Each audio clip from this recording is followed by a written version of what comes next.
Okay, so in this video we're going to be unboxing two things from two different companies. Some parts from Esource, and then some phone cases from Walmart. Which one will I deal with first? I think I'll deal with the phone cases first since I ordered those first, but first I have to take this iPhone 8 Plus out of the picture, and cut into this, and then we'll take a look at the parts, and as to why I bought them, and which one I bought them for. Okay, so I think that's what I need to get into this. Alright. There we go. Here's the first one. Designed in USA, made in China, okay. Interesting. We see an E here for Apple iPhone 7 Plus hybrid cover.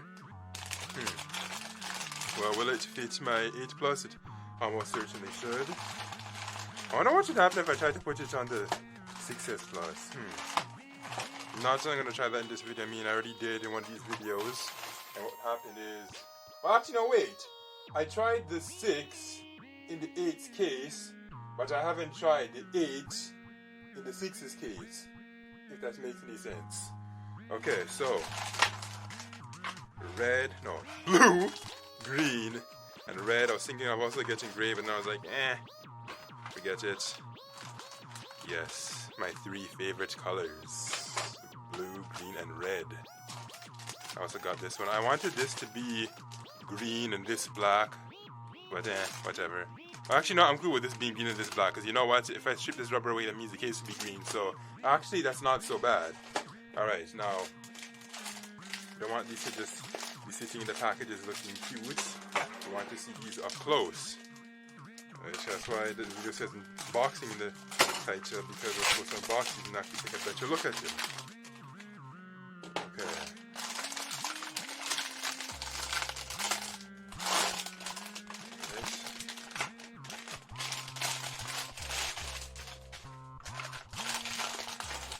Oh, this is already open. Okay, so which case will I demo? I'm gonna do the... do I want to sport a red case like my 6S Plus, or do I want to go to different colors this time? What should I honestly... Actually, no, I think I'll just do red, because that's the case also... Oh, would you look at that? It even has the fake apps. Okay, I need to move away from the light so we can get to that glare. Okay, so I have to move far. Actually, even if I move over here, there's still some glare, so whatever. There's not much I can do about the glare unless I want to just jump the camera altogether. And this has a honeycomb print. So that's a bit different from the... Actually, isn't this Instant? I don't even know. I think Instant will have a different logo, so let's just put this in and see how he fits. One cool thing about this one is that when you look at it, it displays the time and date. Okay, yeah, there we go. See that? Cool, eh? Okay. So I'm going to insert this now. Oh, we have to take this case off first. This case, sometimes you just think it's not even there. The way it's just clear and it's just so thin that it's like there's almost nothing. Here we go. Here's the beautiful red, beautiful body. And I said beautiful like twice, but whatever. Okay, so we can see the camera modules just like that. So that's a good sign. The rubber part fits. But what about this skeletal part? Does it fit too? Yes, I think it should. Okay. Actually, yes, I'm actually glad I decided to give the red one because I'm going to show you in a little bit how good it looks. The red on red. Look at that. Beautiful, eh? I mean, if I went blue or something, I would have just been plain odd. So yes, as you can see, I'm doing this video on Wednesday, November 18, 2020, 5:54 Eastern Standard Time. I know, it's so nerdy. Now for this. Oh, wrong way. Well, actually, yes. You could do it this way if you really wanted to. But, actually, okay, never mind. No, that doesn't work. Yeah, I have to do it this way, actually. And yeah, it fits. So, the 7 and 8 Plus, they get you the same case, so...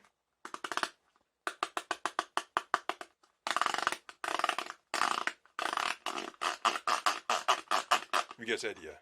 Now, I believe that there's supposed to be a kickstand in here, if I'm correct. Yes. See that? Or a clip. Sorry, not a kickstand, but just a clip. So you can use it like a kickstand, like that. And there we go. Cool, eh? Yes, very cool. Now, I haven't demonstrated this one. I don't think I feel like doing that because I already have the case set up on that. So I'm just going to move these guys off to the side now. Or should I keep them in the frame just for aesthetics? Actually, no. I'm going to keep this guy in the frame for aesthetics. And now we can look into this and take a look at the parts I bought from Esource Canada. Is my name on the back? No, I already took that off.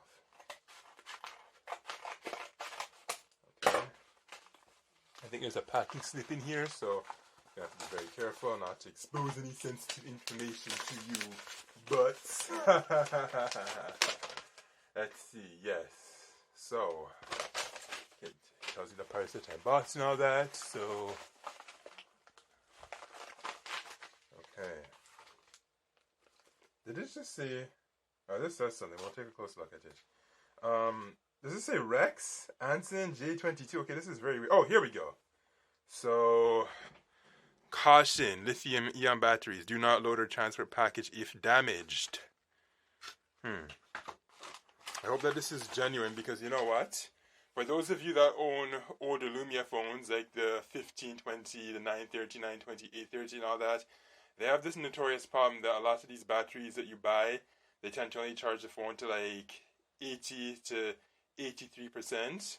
So it seems that there's a bit of a problem with the batteries being counterfeit even when you buy them from what seems like a legitimate vendor. Well, actually, I don't know. I think you buy from Nokia directly at that time. That would have been a surefire guaranteed way to make sure you charge 100%. But these days now, I believe the battery has to have certain things on it, like, say, the red pull tab or whatever, and just other tidbits here and there to indicate that it's fully legitimate. So we're going to take a look at this one. Now, obviously, not going to install it in this video. That's something for another day. I know I'm not going to do it on camera, but here we go. This is what it looks like. And no, I don't think I see any pull tabs, so that's not good.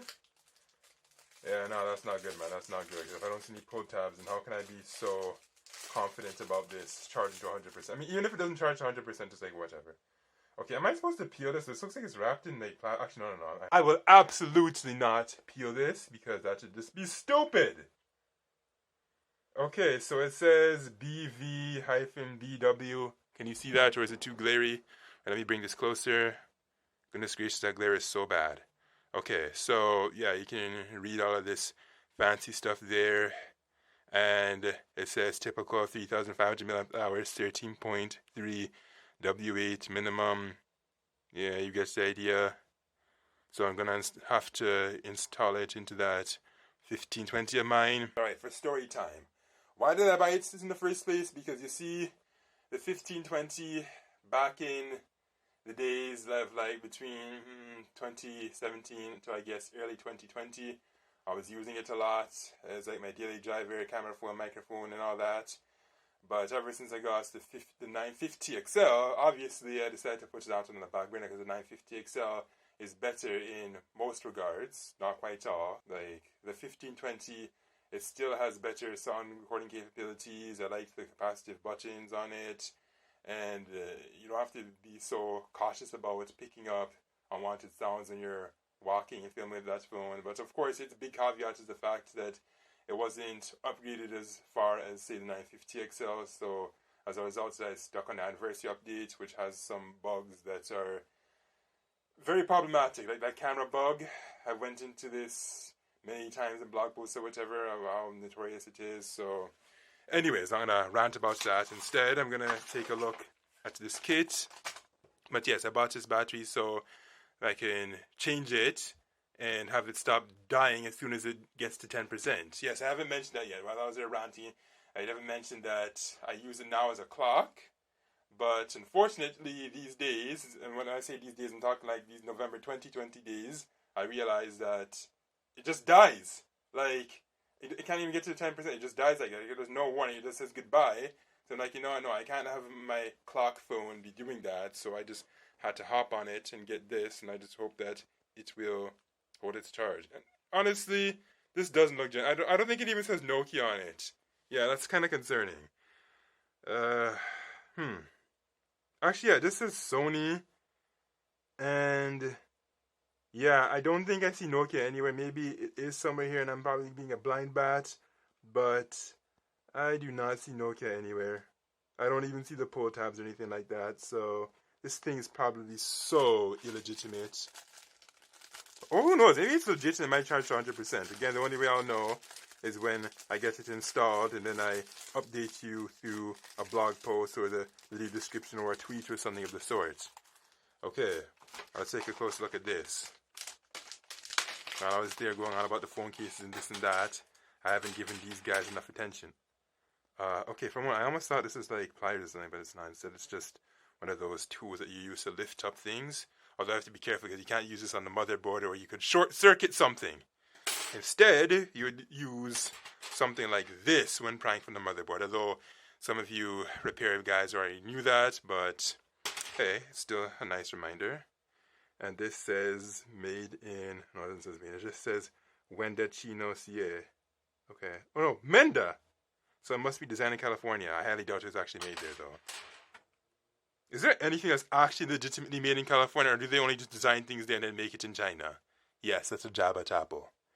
Okay. Now there's some text here. Camera, can you please focus? The tool of separation for the capacitive screen with glass. Alright. And I guess that's it for this video.